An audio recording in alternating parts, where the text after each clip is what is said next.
অনেক দিন পর আজকে গরুর মাংস খাওয়া হবে, তাও আবার কুমড়া দিয়ে। হ্যালো এভরিওয়ান, আসসালামু আলাইকুম সবাইকে। তো যারা আমার ভিডিওটি দেখছেন, আশা করি আপনারা সকলে ভালো আছেন, সুস্থ আছেন। আলহামদুলিল্লাহ, আল্লাহর রহমতে এবং আপনাদের ভালোবাসায় আমিও ভালো আছি। তো আজকে শুরু করছি নতুন আরও একটি ভিডিও। তো আশা করি পুরো ভিডিও জুড়ে আমার সঙ্গেই থাকবেন। তো বাড়িতে অনেক দিন থেকে কোনো মাংসই রান্না হয়নি। তো আজকে ফ্রিজে কিছু গরুর মাংস ছিল, তো ভাবলাম এগুলো আজকে কুমড়া দিয়ে রান্না করব। তো এই তো আপনাদের ভাইয়া চুলাটি কি সুন্দর করে ধরিয়ে দিচ্ছে।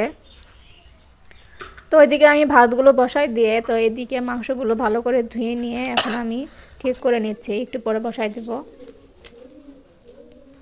তো যেহেতু মাংসের পরিমাণ খুবই অল্প, তো যার জন্য সব কিছু অল্প অল্প করে দিয়ে দিচ্ছি।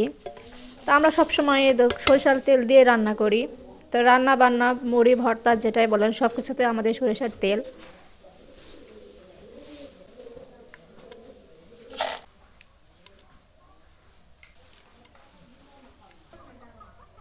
তো এইদিকে পৌষ মাস পড়ে গেছে আর ঠান্ডাও একটু চাপ বেশি।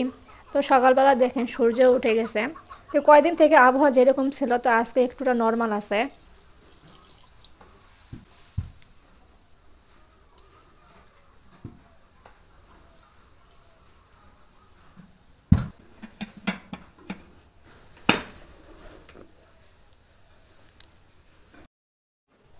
তো আমার মাংসটা রেডি করা কমপ্লিট। তো এখন আমি চলে আসছি কুমড়াটা কাটতে।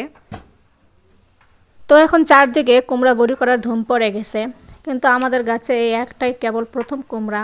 তো যার জন্য এবার আর কুমড়া বড়ি করা হচ্ছে না। তো এবার মনে হয় কিনেই খেতে হবে। তো এবার কে কে কুমড়া বড়ি বানিয়েছেন অবশ্যই কমেন্টের মাধ্যমে জানাবেন, আর কেউ বিক্রি করলে সেটাও অবশ্যই জানাবেন। তো এই যে আমার কুমড়োগুলো সব কাটা শেষ।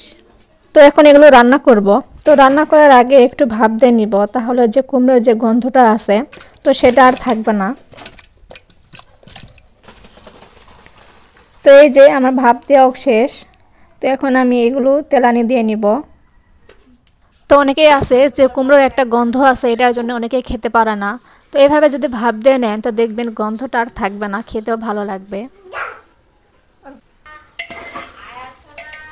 তো এদিকে আমার মাংসটাও সিদ্ধ হয়ে গেছে। তো এখন আমি কুমড়োটি তেলানি দিয়ে নিব।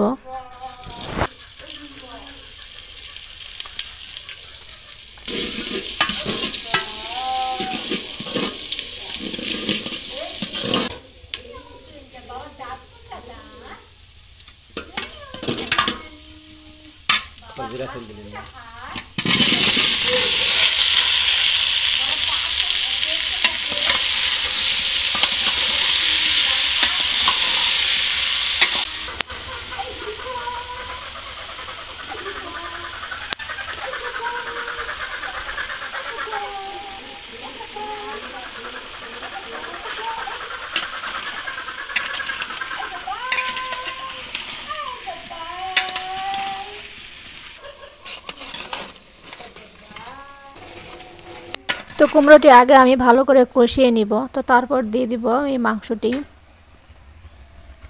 তো ভিডিওটি কোথাও কোনো অংশ যদি আপনাদের একটু পরিমাণ হলেও ভালো লেগে থাকে, তো অবশ্যই আমার চ্যানেলটি সাবস্ক্রাইব করবেন, আমার পাশেই থাকবেন। তো আপনাদের ভালোবাসা এবং সহযোগিতা পেলে আমি অনেক দূর এগিয়ে যাব ইনশাআল্লাহ। তো সবাই আমাদের জন্য দোয়া করবেন।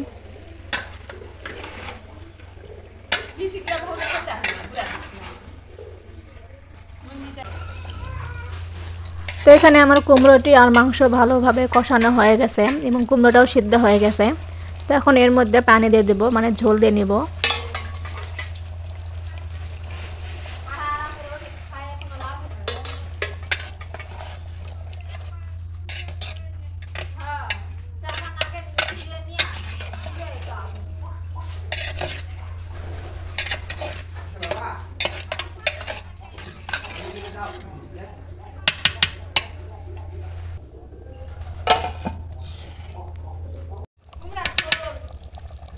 তো এই তো এর মধ্যে বলক চলে এসেছে, তার মানে আমার রান্নাটাও হয়ে গেছে। তো ভিডিওটি কেমন লাগলো অবশ্যই কমেন্টের মাধ্যমে জানাবেন। যদি ভালো লাগে অবশ্যই একটা লাইক দিবেন। তো আপনাদের একটা লাইক আমার পরবর্তী ভিডিও বানানোর অনুপ্রেরণা দিবে। সেই পর্যন্ত আপনারা সকলে ভালো থাকবেন, সুস্থ থাকবেন। আল্লাহ হাফেজ।